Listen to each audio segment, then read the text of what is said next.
बहुत चर्चा है इंडी गठबंधन में राहुल गांधी से लेकर ममता बनर्जी क्यों एनडीए सांसदों के साथ नरेंद्र मोदी की इस मीटिंग से हड़बड़ाए हुए हैं, आज आपको बताऊंगा। क्योंकि इधर प्रधानमंत्री मोदी ने एक मीटिंग की तो अगले ही दिन राहुल गांधी ने अपने सांसदों के साथ एक मीटिंग कर डाली। लेकिन कांग्रेस पर नई आफत यह आ गई है कि कांग्रेस के ही पुराने लोग फिर कहने लगे हैं कि भाई कुछ बदलिए, राहुल गांधी के राज में क्या ही हो रहा है। कांग्रेस में अब किसने लीडरशिप बदलने की बात कह दी है। राहुल गांधी की मीटिंग हुई, उधर सोनिया गांधी को किसने चिट्ठी भेज दी कि कांग्रेस के अंदर ही राहुल गांधी वर्सेस प्रियंका वाड्रा होने की बातें होने लगी हैं। इधर कांग्रेस के अंदर भूचाल आने वाला है, उधर इंडी गठबंधन में ममता बनर्जी हिली हुई हैं, क्योंकि बंगाल में बाबरी के लिए लाखों मुसलमान मैदान पर आ गए हैं। बंगाल में जो बाबरी बन रही है उसके लिए मुसलमानों ने कितने और नोट बरसा दिए। कैसे आज जुमे के दिन बाबरी को लेकर मुसलमानों ने बंगाल में अपनी ताकत दिखाई है, और यह ममता बनर्जी के लिए क्यों तनाव भरी तस्वीर है, आज आपको बताऊंगा। जिस जगह बाबरी बनने जा रही है उस जगह पर बंगाल के ओवैसी ने कैसे लाखों मुसलमानों को इकट्ठा करके ममता बनर्जी की जमीन हिला दी है, आज आपको देखना चाहिए। कैसे मोदी हिंदू वोट टूटने नहीं दे रहे हैं और मुस्लिम वोट इनके पास बचेगा नहीं तो क्या होगा इन लोगों का, आज ये भी आपको बताऊंगा। लेकिन देश भर की इस पूरी पॉलिटिक्स का पहले एक ट्रेलर देखिए, फिर एक एक चीज जो हुई है सब कायदे से दिखाऊंगा।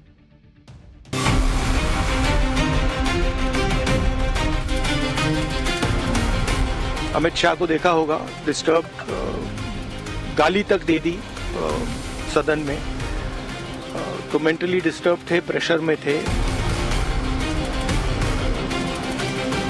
राहुल जी सीएलपी लीडर हैं, वो अपना रोल प्ले कर रहे हैं और कोई एक प्रेसिडेंट बन के अपना रोल प्ले कर गई। हो सकता है कि आगे कांग्रेस का एक और बड़ा विभाजन हो। आज हुआ पहला जुम्मा नमाज हुआ, मेरा ख्याल से लाखों लोग हुआ जमात हो गया नमाज पढ़ने के लिए।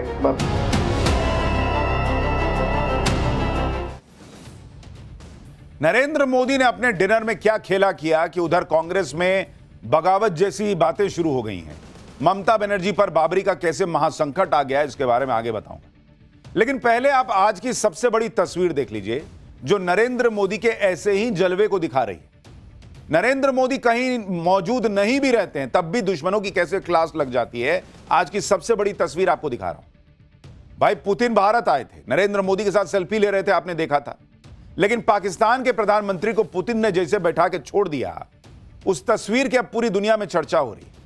40 मिनट तक पुतिन से मिलने के लिए पाकिस्तान के प्रधानमंत्री शहबाज शरीफ बैठ के नाखून चबाते रहे, लेकिन पुतिन ने लोड ही नहीं लिया भाई का। यह वही पुतिन है जो कुछ दिन पहले नरेंद्र मोदी के साथ पहली बार उनकी कार में बैठे, कार में सेल्फी लिए, मोदी के घर जाकर बैठ के दोनों डिनर किए। लेकिन पाकिस्तान के पीएम को पुतिन ने उनकी औकात दिखा दी। दरअसल Pakistani PM Shahbaz Sharif international forum on peace and trust में शामिल होने के लिए तुर्कमेनिस्तान गए हुए हैं। यहीं पर शहबाज की पुतिन के साथ मुलाकात होनी थी। शहबाज पुतिन से मिलने तो पहुंच गए, लेकिन पुतिन ने शहबाज को 5-10 मिनट नहीं 40 मिनट बैठा के छोड़ दिया कि बैठो अभी आते हैं, बैठो। ये तस्वीरें उसी समय की हैं जब शहबाज बैठ के जो है वो नाखून चबा रहे हैं, क्या कर रहे हैं भगवान जाने, लेकिन इंतजार पे इंतजार, इंतजार पे इंतजार। भाई इतना बेचैन हो गया कि शहबाज शरीफ जो है उठे और चल गए पुतिन के कमरे में। दरअसल पुतिन उस समय तुर्की के राष्ट्रपति एर्दोगान से मुलाकात कर रहे थे। 40 मिनट इंतजार के बाद जब पुतिन नहीं आए तो शहबाज उस कमरे में घुस गए जहां दोनों की मीटिंग चल रही थी। लेकिन वहां से भी उन्हें जल्दी ही बाहर निकलना पड़ा, क्योंकि पुतिन और एर्दोगान आपस में बात कर रहे थे।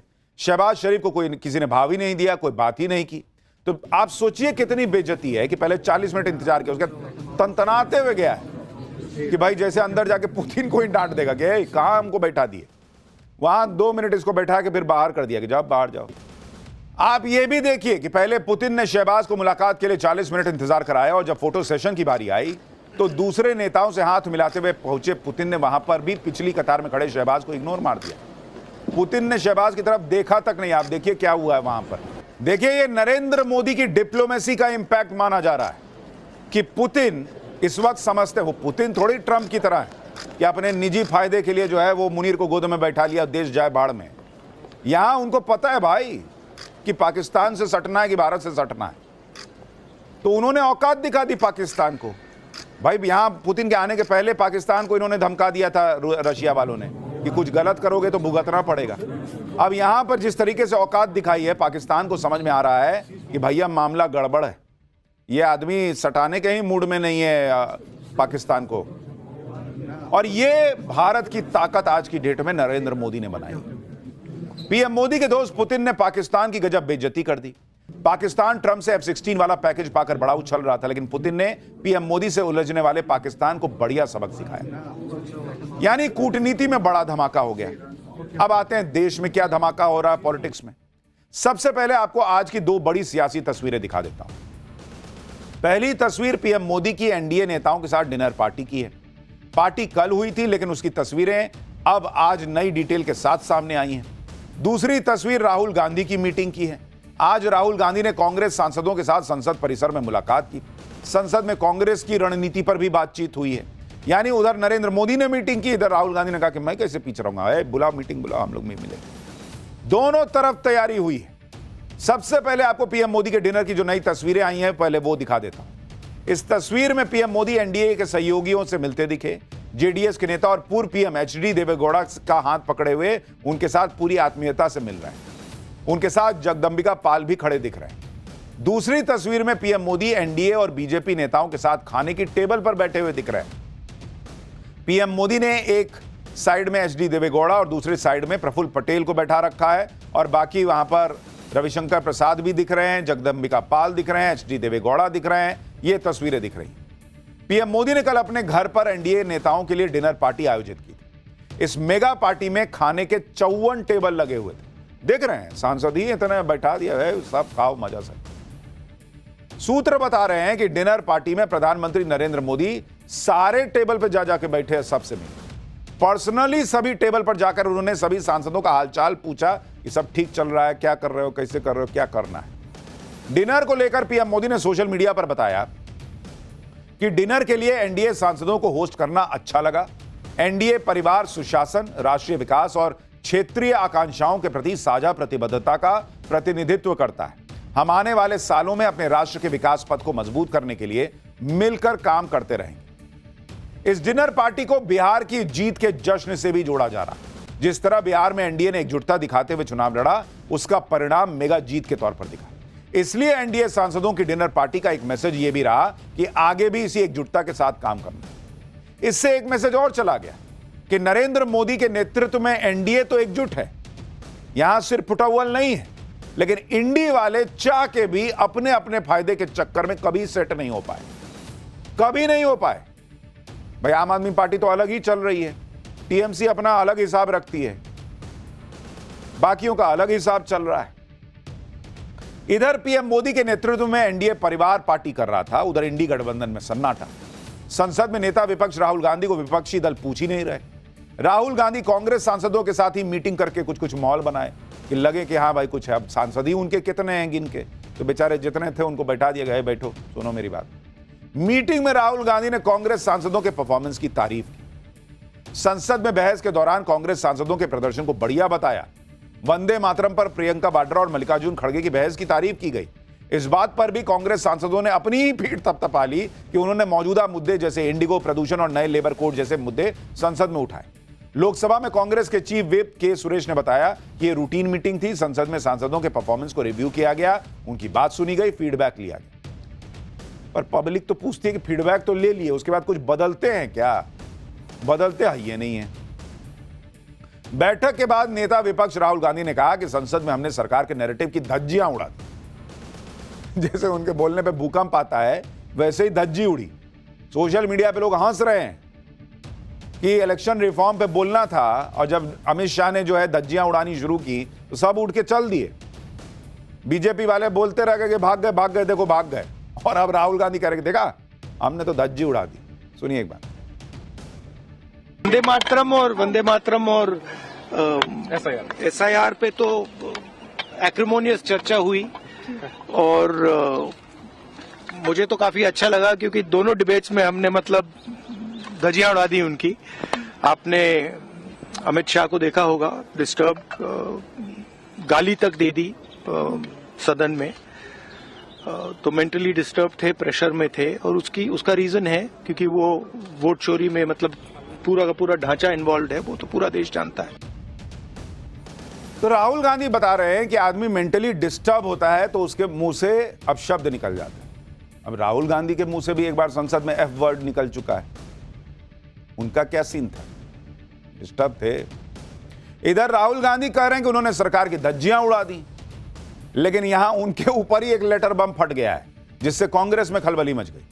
राहुल गांधी कह रहे हैं कि पूरा देश जानता है कि वोट चोरी हो रही है, लेकिन इधर उन्हीं के एक नेता ने सोनिया गांधी को चिट्ठी लिखकर बता दिया कि पार्टी वोट चोरी की वजह से नहीं, गलत हाथों में नेतृत्व होने की वजह से हार रही है। कांग्रेस नेता ने सोनिया गांधी को लिखे लेटर में राहुल गांधी को तगड़ा लपेट दिया। कांग्रेस नेता मोहम्मद मोकविम ने सोनिया गांधी को चिट्ठी लिखी और जो जो लिखा उससे कांग्रेस हिल गई। पूर्व विधायक मोहम्मद मोकविम ने सीधे राहुल गांधी के नेतृत्व पर सवाल उठा दिए। कहा कि बिहार, दिल्ली, हरियाणा, महाराष्ट्र, कश्मीर में पार्टी की हार की वजह गलत फैसले, नेताओं का गलत चयन और लगातार गलत हाथ में पार्टी की कमान। भाई अब कहने को अध्यक्ष खड़गे जी हैं, लेकिन सबको पता है राहुल गांधी जो है वही वोट चोरी का माहौल बना रहे थे और उनके नेता ही बता रहे हैं कि पार्टी उनकी वजह से हारी, क्योंकि नेतृत्व तो एक तरीके से राहुल गांधी कर रहे थे। पूर्व विधायक मोहम्मद मुकविम ने कहा कि पार्टी अपनी पुरानी विरासत खो रही है भाई, और ऐसा दूसरों की वजह से नहीं हो रहा, बल्कि पार्टी के अंदर जो फैसले लिए जा रहे हैं उससे हो रहा है। गलतियों को ठीक करने की बजाय पार्टी से बार बार दोहरा रही है। कार्यकर्ता खुद को दंडित, उपेक्षित और निराश महसूस कर रहे हैं। मोहम्मद मुकविम ने अपने लेटर में राहुल गांधी का नाम लिया और बताया कि 3 बार के एमएलए होने के बावजूद वो राहुल गांधी से 3 साल से मिल ही नहीं पा रहे हैं। इससे उन्हें गहरी निराशा है, जबकि इंदिरा गांधी और राजीव गांधी के जमाने में कार्यकर्ता की बात सुनी जाती थी। कई बड़े बड़े नेता जैसे कि सिंधिया, हेमंता, जयवीर शेरगिल और मिलिंद देवड़ा जैसे नेता पार्टी छोड़कर क्यों चले गए? क्योंकि उनको सुना नहीं गया। मल्लिकार्जुन खड़गे की उम्र का हवाला देकर प्रियंका वाड्रा को नेतृत्व देने की मांग सोनिया गांधी के सामने रख दी गई। यह भी कहा गया कि सचिन पायलट, रेवंत रेड्डी, डीके शिवकुमार, शशि थरूर जैसे नेताओं को आगे लाने की जरूरत है। युवा देख रहे हैं कि अगर हमने यह मौका खोया तो सिर्फ यह चुनाव नहीं, पूरा जनरेशन हमारे लिए खो देंगे हम। जिस अभियान से संगठन मजबूत होना चाहिए था वो निष्पक्षता और पारदर्शिता के अभाव में विफल रहा। लोकप्रिय और योग्य नेताओं को नजरअंदाज किया गया। पक्षपात, गुटबाजी, लॉबिंग और मान्यता की कमी से वरिष्ठ नेता टूट रहे हैं। संगठनात्मक सर्जरी की जरूरत है। मतलब एकदम सब खोल के रख दिया भाई ने। राहुल गांधी वोट चोरी बोले, मीडिया को कोसे, ये बोले वो बोले, लेकिन कार्यकर्ता को, नेता को समझ में ना आ रहा जी कि क्यों हार रहे हैं। तो लिख दिए चिट्ठी सोनिया गांधी को और लीडर भी बनाने बोल रहे हैं प्रियंका वाड्रा को। मतलब राहुल गांधी के नेतृत्व पे भरोसा ही नहीं बच रहा है इन लोगों को। सुनिए कांग्रेस के पूर्व विधायक मोहम्मद मोकविम को एक बार। लीडरशिप को सामने लाना जरूरत है। हमारे आदरणीय एआईसीसी जो मुखिया है श्री मल्लिकार्जुन खड़गे जी बहुत वरिष्ठ नेता है, बट एज उनके फेवर में नहीं है। ये हमारे पास प्रियंका जी है और भी बहुत सारे युवा हैं जो सामने आके कांग्रेस पार्टी को और भी मजबूत करेंगे। राहुल जी सीएलपी लीडर हैं, वो अपना रोल प्ले कर रहे हैं और कोई एक प्रेसिडेंट बनकर अपना रोल प्ले करेगा। कांग्रेस के वरिष्ठ नेता सीधे सीधे राहुल गांधी को खारिज करते हुए प्रियंका वाड्रा को कमान देने की मांग कर रहे हैं। ये तर्क दे रहे हैं कि प्रियंका वाड्रा ही युवाओं को जोड़ सकती। यानी इधर राहुल गांधी जेंजी करते रह गए, उनके खुद के नेता मान रहे हैं कि राहुल गांधी से युवा जुड़ ही नहीं रहा है। प्रियंका वाड्रा को लाओ, शशि थरूर को लाओ, अलग टीम बनाओ, इनसे ना हो पाएगा। उधर बीजेपी के इस लेटर को कांग्रेस के अंदर टीम प्रियंका और टीम राहुल गांधी की जंग से जोड़ दिया बीजेपी ने। बीजेपी कह रही है कि अब कांग्रेस के अंदर यह जंग खुलकर सामने आ गई है। लोग अब नरेंद्र मोदी का वो बयान याद कर रहे हैं जब उन्होंने बिहार चुनाव की जीत के बाद आशंका जताई थी कि कांग्रेस का फिर से विभाजन हो जाएगा। सुनिए, याद कीजिए पीएम मोदी ने क्या कहा था। जो कांग्रेस के नामदार हैं, ये जिस रास्ते पर कांग्रेस को लेकर चल रहे हैं, इसके प्रति घोर निराशा, घोर नाराजगी अंदर ही अंदर पनप रही है। और मुझे तो आशंका है, हो सकता है कि आगे कांग्रेस का एक और बड़ा विभाजन हो। देखिए, नरेंद्र मोदी ऐसे ही नहीं कह रहे हैं। उनको पता है ना भाई, जो कार्यकर्ता मान लीजिए चुनाव जितवाने के लिए मेहनत कर रहा है, जो नेता चुनाव जीतने के लिए लड़ रहा है, उसको समझ में आ रहा है ना कि भाई एक व्यक्ति के ऐसे नैरेटिव जो पब्लिक को पसंद नहीं आ रहे, उसकी वजह से वो हार रहा है। मोहम्मद मुकविम ने सोनिया गांधी को 5 पन्ने का लेटर लिखा है ऐसा लग रहा है कि मोहम्मद मुकविम अपनी पार्टी की दशा देखकर एकदम अंदर से भरे हुए थे, सब बाहर आ गया लबलबा के। और यह दर्द उनके लेटर में दिखा। मोहम्मद मुकविम ने बताया कि कैसे उनका परिवार दशकों से कांग्रेस की सेवा कर रहा है। मोहम्मद मुकविम ओडिशा की बाराबाती कटक सीट से कांग्रेस के विधायक रहे हैं। मोहम्मद मुकविम का दावा है कि 35 साल से सीट पर कांग्रेस जीती नहीं, लेकिन 2019 में वो यहां से विधायक बने। 2024 में यह सीट तब सुर्खियों में आई जब उनकी बेटी सोफिया फिरदौस बाराबाती कटक सीट से जीती। सोफिया फिरदौस ओडिशा की पहली मुस्लिम विधायक बनी। अभी ओडिशा में कांग्रेस की हालत यह है कि कांग्रेस 25 साल से सत्ता से बाहर है। इधर प्रियंका वाड्रा को कमान देने की मांग हो रही है, उधर प्रियंका वाड्रा की फिर से यूपी की पॉलिटिक्स में एंट्री हो रही है। कांग्रेस महासचिव प्रियंका वाड्रा ने गुरुवार को यूपी कांग्रेस के नेताओं के साथ एक बड़ी अहम बैठक की और आगे की रणनीति पर चर्चा की। इस बैठक में दिल्ली में 14 दिसंबर को होने वाली कांग्रेस की रैली पर चर्चा हुई। इससे पहले साल 2022 के यूपी विधानसभा चुनाव की कमान प्रियंका वाड्रा ने संभाली थी, लेकिन वो कोई बहुत अद्भुत काम नहीं कर पाई थी उस वक्त। इधर कांग्रेस यूपी चुनाव की तैयारी में जुट गई है। उधर यूपी के नए अध्यक्ष को चुने जाने को लेकर बीजेपी खेमे में भी हलचल है। दावा है कि यूपी बीजेपी के नए अध्यक्ष पर सस्पेंस संडे तक खत्म हो जाएगा। 14 दिसंबर को यूपी बीजेपी का अध्यक्ष चुना जा सकता है। अध्यक्ष पद और नेशनल काउंसिल के सदस्यों के लिए नॉमिनेशन शनिवार को दोपहर होगा। नए अध्यक्ष की रेस में सबसे आगे महाराजगंज से 7 बार के सांसद और केंद्रीय मंत्री पंकज चौधरी का नाम चल रहा है। ओबीसी से आने वाले पंकज चौधरी को पीएम मोदी, अमित शाह और राजनाथ सिंह का भरोसेमंद माना जाता है। इसके अलावा स्वतंत्र देव सिंह का नाम भी चल रहा है, वो भी कुर्मी समुदाय से आते हैं। यूपी में बीजेपी 3 बार कुर्मी समुदाय से अध्यक्ष बना चुकी है। साथ ही मंत्री धर्मपाल सिंह, केंद्रीय मंत्री बीएल वर्मा का भी नाम है।